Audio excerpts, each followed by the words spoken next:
बड़े फकीरों को मालदार होते देखा, बड़े बड़े मालदारों को फकीर होते देखा। उम्मे रबिया कहा करती थी, बड़ी नेक औरत थी, वो कहती है मैं बड़े अमीर आदमी की बीवी थी, अपने शौहर के साथ छत पे बैठी थी तो नीचे फकीर मांगने वाला आया। उसने बड़े दर्द से सदा की तो मैंने अपने शौहर से कहा कुछ देने का, दफा कर, इन लोगों ने धंधा बनाया हुआ है।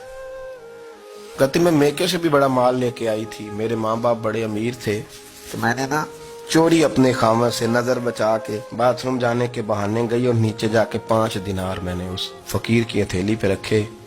कहते उसने 5 दिनार देखे, फिर मेरी तरफ देखा तो मैंने उसकी आंखों में आंसू चमकते देखे।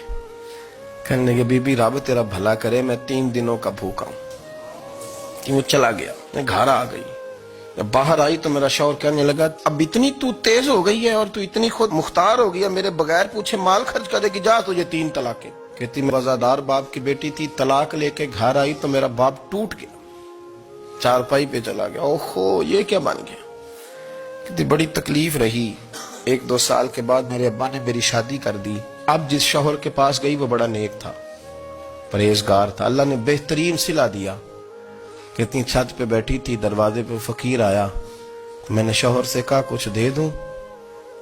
कहने लगा 5 ना देना, 15 देना, 20 देना, मैं फकीर हूं, मैंने फकर से दौलत देखी है, इसे खाली ना लौटाना।